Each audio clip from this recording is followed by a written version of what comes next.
Well, we're here. We're standing with the community. We're standing in solidarity. We care about anybody seeking, shelter and in need, but we don't want them in our community. We have an issue with the fact that these immigrants are being pushed in mainly black communities, and to put 1,400 people here is going to be a lot of concerns. One concern, of course, the resources are being used and not to benefit the community, and we don't know who these undocumented people are. There's some safety issues, there's a lot of concerns. So we're just standing with the community.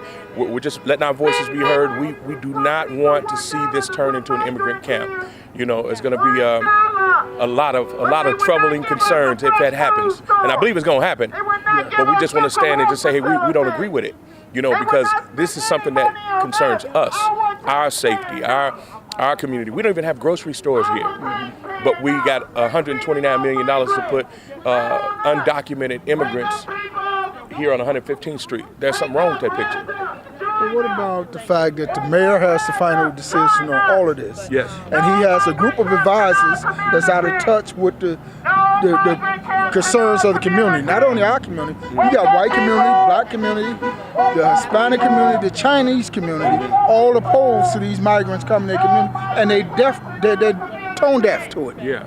Well, so here's the thing. One thing I do understand is that, this is a big issue. This is a big issue. We're not the only city that's dealing with this crisis, but the mayor, he has authority, but he's still bound up under the union. He's taking orders. I'm not taking up or going against. I am saying that it's a bigger problem, I believe, than just the mayor. This whole democratic system is a problem. The whole fact that we're a sanctuary city is a problem. And so we can put a moratorium on any more migrants coming here, and that ends that right there. Exactly. They're not coming to Park Forest, Arlington Heights, exactly, Amherst, no other cities in the state, but Chicago. Now we can stop it, just like they denied them. We can stop it. Yeah, and we should stop it. I mean, once again, because our citizens are losing. We're not getting the proper funding that we need. We're not getting the services that we need, and we had to follow certain protocol to get a job, to get into school. They can just come over here and get, certified and get all these different. Yeah, exactly. And so yeah, it's a problem, man. And I like to say, I want to see Mayor Brandon Johnson do a good job, but somebody got to bite the bullet. And I want to see him do a good job too, because I voted for him and helped him. But I see him as a one-term mayor because I don't know, when you got the will of the people against you, what are you going to campaign on in 2 years? Because it's still going to be here in 2 years. Oh, it's going to still be. What are you going to campaign on? Because if I was running for mayor if I had plans for the next go-round, I would start right now. I'm going to put a moratorium on any more migrants. That'd be my whole campaign from now to election day. What is he going to run on? Nobody want to hear nothing he got to say when he done alienated every community of every ethnic background with these migrants in this city. Or he ignored their voices. Let's put it that way. Yeah, well, to be fair, how long has he been in office? I mean, who's controlling? That's my point. Who's controlling him? Yeah. As a coach, I know when you're a rookie, you got people that guide and direct those rookies. Who has his ear? So it's funny because this all started at the end of Lori Lightfoot's term, and I feel like most of this was inherited, but there's got to be a stop to this, man, because we're talking. I mean, they're coming in by the thousands. It's got to be a stop. So I'm not sure about what is going to happen for Mayor Johnson. I wish him the best. He seems to be a very bright person. He's not showing that he can take, in the midst of adversity, he can't stand up and take a firm stance. No. Yeah. Just simple as that. If you're a leader, you got to be able to say no. You got to be able to say no. And sometimes saying no is the hardest thing in the world. Right. But it's got to be done. And being a preacher, when the children of Israel went in and conquered the other city, God told them to kill off the enemy. Don't take their wife, their kids, their spoil, because you go inherit the ways of the Egyptians. That's right. If you take on they all see. Yes. So he got to say no and say, I'm going to move forward. And as James Cleveland said, this too will pass. Yes, I agree with you 100%. I agree 100%. Yes, we calling for the mayor to take a stand and just say no. We want to. The city divided shall fall. There's nothing but division going on here now. And then we got people that coming from other countries here. They're getting treatment that the citizens are not getting. This is dividing us.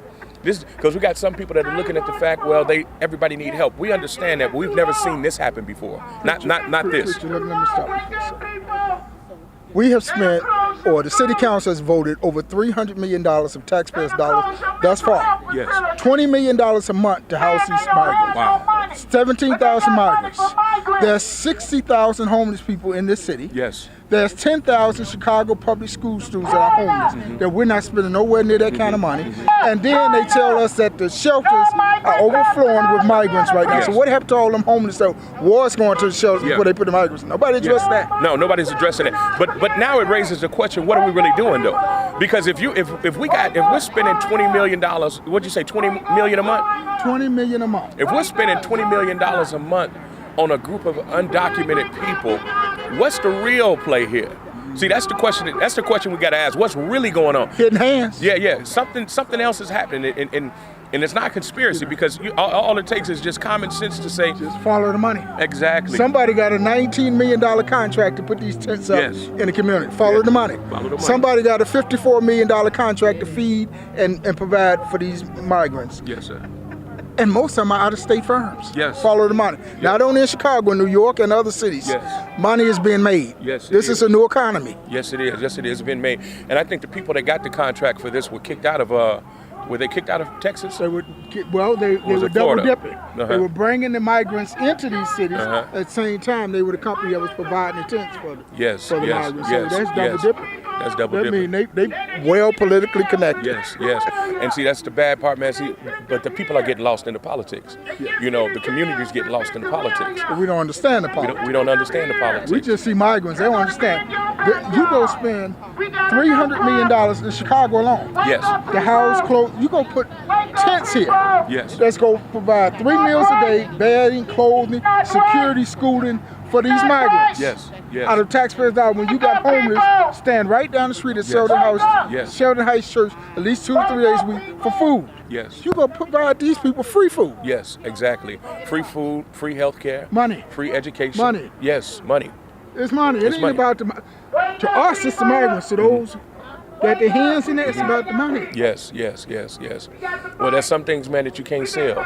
You know, that you shouldn't sell. All money ain't good money. All money ain't good. You know, I'm very concerned, man. And once again, and we as a people, though, we have to know when we need to stand up.